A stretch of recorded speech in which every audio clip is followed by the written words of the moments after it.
Está começando o programa Na Real. Toda semana, temas relevantes para ouvir. Uma produção da Rádio PUC-Rio Comunicar.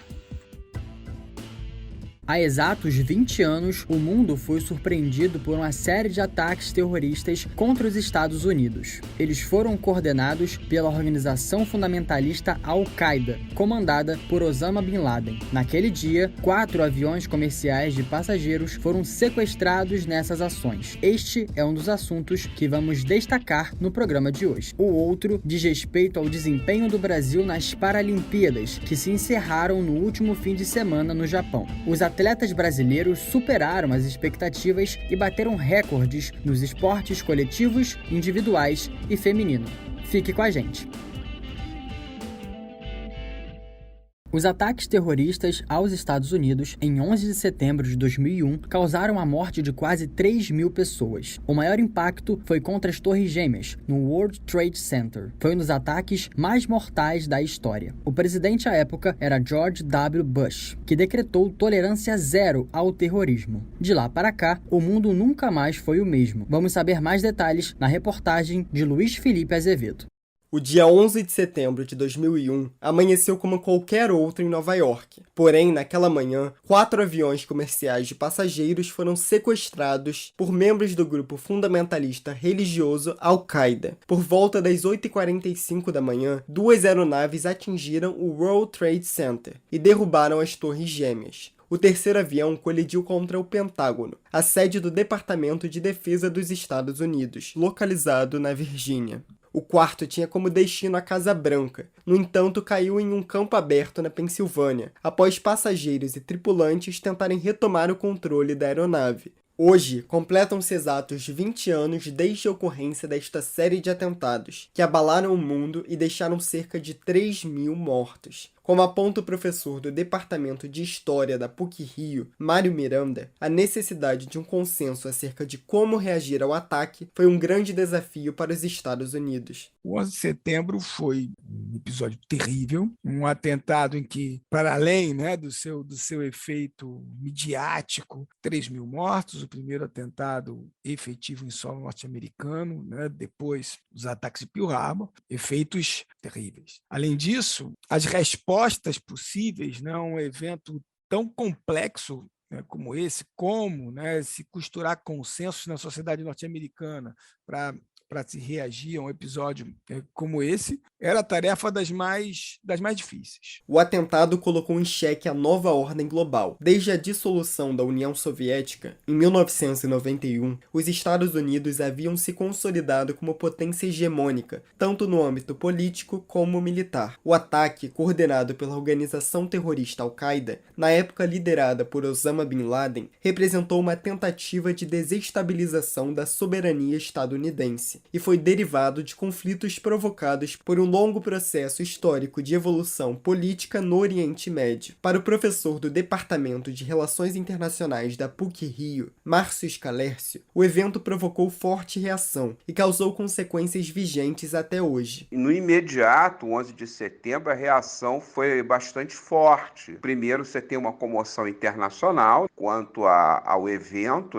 como é que ele aconteceu, e uma tentativa dos Estados Unidos de orquestrar uma reação mundial a essa situação, promovendo uma espécie de caça globalizada à Al-Qaeda e a seus simpatizantes. Ao mesmo tempo, há um efeito material concreto, que é um aumento bastante significativo dos sistemas de segurança de aeroportos, coisa que a gente continua convivendo com esse tipo de coisa até hoje. Os conflitos no Oriente Médio persistem até os dias atuais. Um episódio recente foi a tomada de poder do Talibã no Afeganistão, após os Estados Unidos decidirem retirar suas tropas do país. Foram cerca de 20 anos de controle estadunidense. A islamofobia também foi reforçada no imaginário da população. Esse sentimento de repugnância em relação aos muçulmanos e ao islamismo em geral deriva-se do fato de que a religião islâmica foi diretamente associada à prática de terrorismo. Uma das maneiras que Nova York encontrou para homenagear as cerca de 3.000 vidas perdidas nos atentados foi a construção de um memorial próximo ao local onde ficavam as Torres Gêmeas. Inaugurado em 2011, o memorial tornou-se um importante ponto de visitação e recebeu mais de 4,5 milhões de visitantes, de mais de 170 países nos seus 2 primeiros anos. Para o brasileiro Alan Castro, que vive em Nova York há 3 anos, o local possui uma diferente vibração e causa forte deslumbre aos turistas. Os turistas que vão visitar o Memorial do World Trade Center, eles definitivamente sentem uma vibração diferente lá. Você consegue ver pessoas prestando homenagem, rezando, deixando flores. O local é um local que tem muita vibração, então as pessoas realmente ficam emocionadas e deslumbradas também com o poder dos Estados Unidos de conseguir se reconstruir.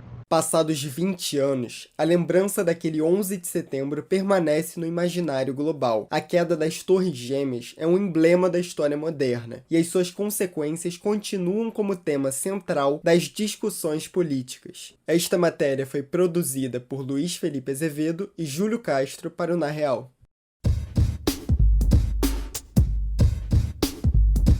O Brasil ultrapassou em Tóquio a marca de 100 medalhas de ouro em Jogos Paralímpicos. Apenas um atleta, Maria Carolina Santiago, ganhou 3 ouros, 1 prata e 1 bronze, e acabou com um jejum de 17 anos sem medalhas douradas na natação feminina. Quem nos conta essa interessante história é a repórter Juliana Poti. Com direito à despedida do maior atleta paralímpico da história do Brasil, a melhor participação feminina e recorde de ouros, os Jogos Paralímpicos de Tóquio se encerraram no dia 5 de setembro. O Brasil conquistou 22 medalhas de ouro, 20 de prata e 30 de bronze. Superando as projeções do Comitê Paralímpico Brasileiro, os 259 representantes nacionais igualaram as 72 medalhas conquistadas na Rio 2016 e o 7º lugar de Londres 2012, se transformando na melhor campanha brasileira em Jogos Paralímpicos. Carol Santiago foi a maior medalhista brasileira da edição, com 5 pódios, sendo 3 medalhas de ouro, além de quebrar um jejum de 17 anos sem medalhas douradas na natação feminina. A paulista Beth Gomes, de 56 anos, levou o ouro no lançamento de disco na classe F52, para atletas que competem em cadeiras de rodas. Nessa classe, os competidores realizam todos os lançamentos de uma vez, e os melhores ranqueados ficam por último. Isso foi uma vantagem para a Beth, que foi a última a lançar e se tornou campeã paralímpica na primeira tentativa. Entretanto, a atleta só assimilou a conquista quando o número 1 apareceu no visor. A distância de 15,68 metros alcançada no primeiro lançamento já garantiu a medalha dourada, mas ela optou por continuar na prova e quebrou o recorde mundial com 17,62 metros. Eu demorei 5 anos para estar na Paralimpíadas. Eu tive, que me reinventar em treinamentos, com as sequelas que ocorreram, por ter a patologia da esclerose múltipla. Teve tempos de indecisões se eu poderia ou não continuar no esporte. E eu falei, agora eu não desisto mais. Eu poderia sim sair da prova, mas eu falei, não, eu vou até meu último lançamento. Foi isso que me motivou de continuar e querer melhorar ainda mais a minha marca. O lançamento de disco levou 3 ouros e 2 bronzes em Tóquio, confirmando o favoritismo do Brasil na prova. As medalhas ajudaram o atletismo a se tornar a modalidade com melhor desempenho do Brasil nos Jogos Paralímpicos. Foram 28 pódios e o 5º lugar geral. Favorita na prova em que levou o ouro após a conquista no Mundial em 2019, Beth Gomes sabia que todas as atletas podiam surpreender. Eu não poderia entrar de salto alto, nem vou falar, mas de rodas altas, na competição, achando que eu já era favorita. Não, porque todos ali estavam em busca do mesmo ideal. Então eu entrei consciente que eu iria fazer o meu melhor, dar o meu melhor e fazer tudo aquilo que eu treinei, aqui no Brasil. Por eu ser a última a lançar, lógico que a gente fica na ansiedade, na adrenalina, porque todos estão indo e você está ficando, por último, mas por um lado é melhor, porque nós podemos ver o quanto a cada adversária lançou.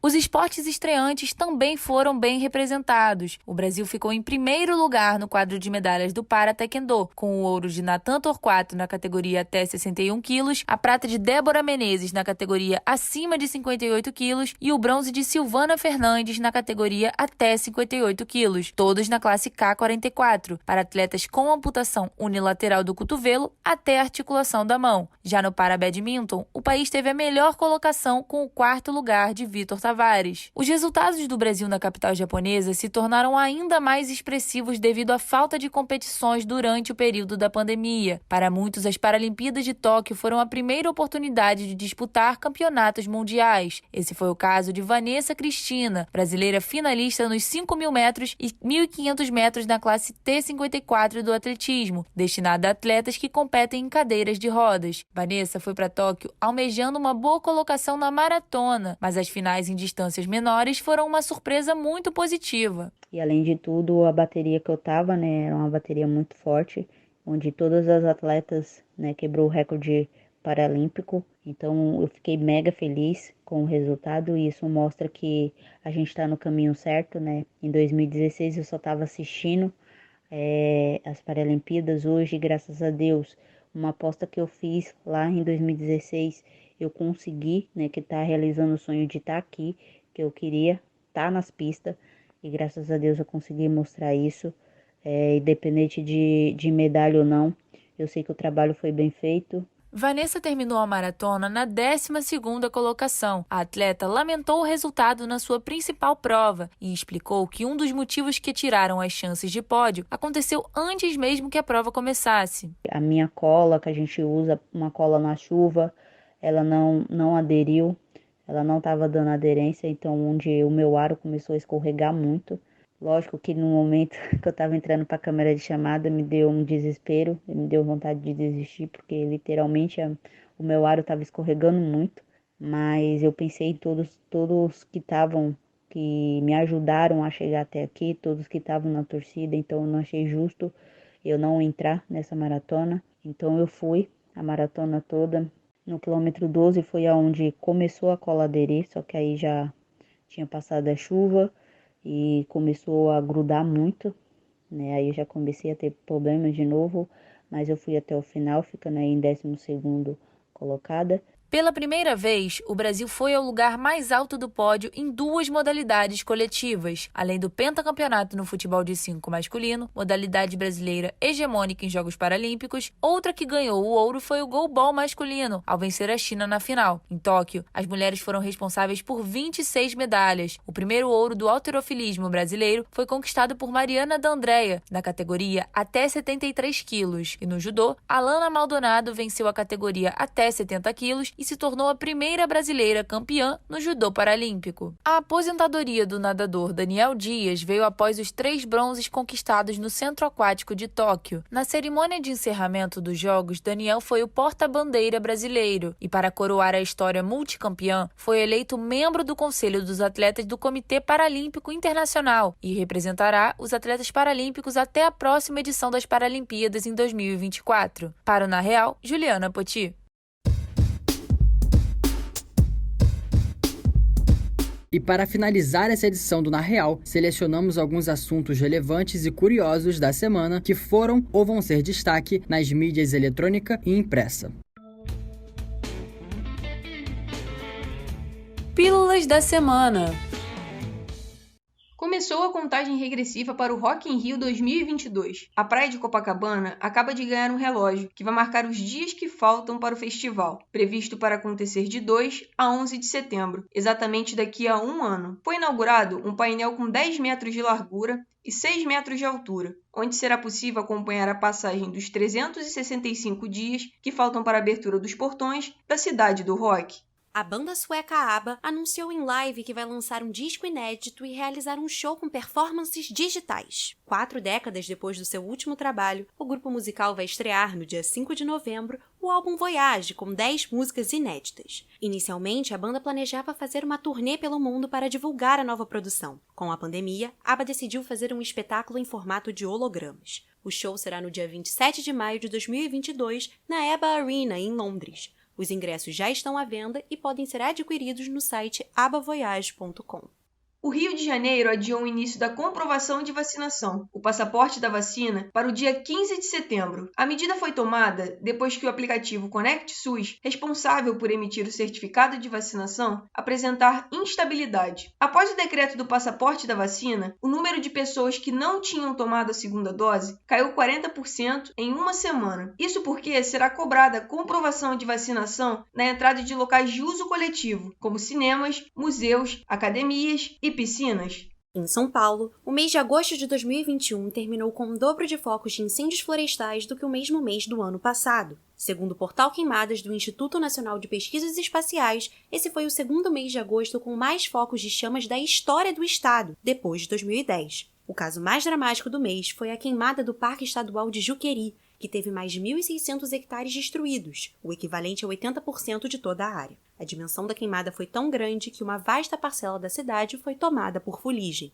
A direção do Museu Nacional lançou uma campanha para a recomposição de seu acervo, que sofreu uma grande perda após um incêndio em setembro de 2018. Até o momento, quase 500 peças, que contam com moluscos, coleções etnográficas indígenas e peças greco-romanas, foram doadas para a composição do novo acervo. Além disso, mais de 30 países já demonstraram interesse em ajudar a instituição. A expectativa é que a reforma do museu termine completamente e o espaço seja reaberto para visitação em 2026.